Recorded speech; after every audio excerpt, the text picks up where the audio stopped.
ನಮಸ್ಕಾರ ವೀಕ್ಷಕರೇ, ಇಂದಿನ ವಿಡಿಯೋದಲ್ಲಿ ನಾವು 5ನೇ ತರಗತಿ ಇಂಗ್ಲಿಷ್ ಪಠ್ಯಪುಸ್ತಕದ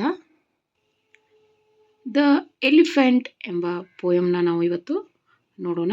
ಹಾಗೆಯೇ ಇದರ ಕ್ವೆಶ್ಚನ್ ಆನ್ಸರ್ಸ್ ಆ್ಯಕ್ಟಿವಿಟೀಸ್ ಏನೇನಿದೆ ಅಂತ ತಿಳಿದುಕೊಳ್ಳೋಣ. ಮೊದಲನೇದಾಗಿ ಇಲ್ಲಿ ವರ್ಡ್ಸ್ ಟು ನೋ ಅಂತ ಕೊಟ್ಟಿದ್ದಾರೆ. ಅಂದರೆ ಕಠಿಣ ಪದಗಳ ಅರ್ಥ: wide, broad, ride, to travel on ಅಂದರೆ ಸವಾರಿ ಮಾಡೋದು ಅಂತ. ಹಾಗೆಯೇ ನೆಕ್ಸ್ಟ್ ಕೈಂಡ್, ಹೆಲ್ಪ್ಫುಲ್, ಕೇರಿಂಗ್ ಅಂತ ಕೊಟ್ಟಿದ್ದಾರೆ. ಇನ್ನು ಕಾಂಪ್ರಹೆನ್ಷನ್ನಲ್ಲಿ ಏನಿದೆ ಅಂತ ನೋಡೋದಾದರೆ C1 answer the following questions ಅಂತ ಇದೆ. ಇಲ್ಲಿ ಕೆಲವೊಂದು ಕ್ವಶನ್ ಆನ್ಸರ್ಸ್ನ ಕೊಟ್ಟಿದ್ದಾರೆ, ಅವುಗಳಿಗೆ ನಾವು ಉತ್ತರನ ಬರೀಬೇಕು. ನೋಡಿ, ನಾನಿಲ್ಲಿ ಕ್ವಶನ್ಗೆ ಆನ್ಸರ್ಸ್ನ ಬರ್ತಿದ್ದೀನಿ. First question: what colour is the elephant ಅಂತ ಇದೆ. What colour is the elephant? Answer is the elephant colour is grey. The elephant colour is grey. Second question: how long does the elephant walk each day? How long does the elephant walk each day? Answer is the elephant walks for mile each day. The elephant walks for mile each day. Next question. How is the elephant drunk? How is the elephant drunk? Answer is the elephant trunk is long. The elephant trunk is long. What does the trunk come out for? Fourth question irodu. What does the trunk come out for? Answer is the trunk came out for a cake or bun. The trunk came out for a cake or bun. Next question.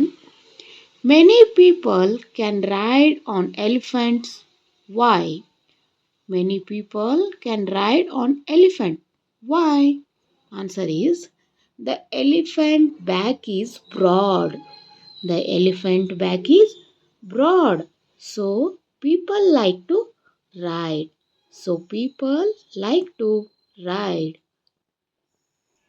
ಮುಂದಿನ ಪ್ರಶ್ನೆ: Where does the elephant take the children? Where does the elephant take the children? Answer is the elephant take the children to the zoo. The elephant take the children to the zoo. ಇನ್ನು ಒಂದು activity ಇದೆ. ಅದು ಯಾವ activity ಅಂತ ನೋಡೋದಾದರೆ, complete the dotted picture of the elephant given below. Write the names of the different parts. Discuss with your partner and make 4 sentences. One is done for you ಅಂತ ಇದೆ. ನೋಡಿ, ಇಲ್ಲಿ ಎಲಿಫೆಂಟ್ ಚಿತ್ರನ ಕೊಟ್ಟಿದ್ದಾರೆ. ನಾವು ಈ ಡಾಟೆಡ್ಸ್ನ ಎಲ್ಲ ಸೇರಿಸ್ಕೊಂಡು ಅದಕ್ಕೆ ಔಟ್ಲೈನ್ ಹಾಕ್ಕೊಂಡು ಕಲರ್ ಮಾಡಬೇಕು. ಹಾಗೆಯೇ ಇದರ ಪಾರ್ಟ್ಸ್ನ ಬರೀಬೇಕು. ಟ್ರಂಕ್, ಇಯರ್, ಟೇಲ್, ಲೆಗ್ಸ್ ಅಂತ ಇದರ ಪಾರ್ಟ್ಸ್ನ ಬರೀಬೇಕು. ಬ್ಯಾಕ್ ನೋಡಿ ಇಲ್ಲಿ ನಾನೀಗ ಈ ಆನೆಯ ಪಾರ್ಟ್ಸ್ನ ಬರೆದಿದ್ದೀನಿ. ಕಲರ್ ನೀವು ಮಾಡಿ ನೋಡಿ. Eyes, ear, back, tail, legs, trunk. ಹಾಗೆಯೇ ಈ ಎಲಿಫೆಂಟ್ ಬಗ್ಗೆ ಒಂದು 4 ಲೈನಲ್ಲಿ ಬರೀರಿ ಅಂತ ಹೇಳಿದ್ದಾರೆ. ಫಸ್ಟ್ನೇದು ಅವರೇ ಕೊಟ್ಟಿದ್ದಾರೆ. The elephant has small eyes. ಹಾಗೆಯೇ ನಾವು ಕೆಲವೊಂದು ಆನೆಯ ಬಗ್ಗೆ ವರ್ಣಿಸೋದಾದರೆ, the elephant has long trunk.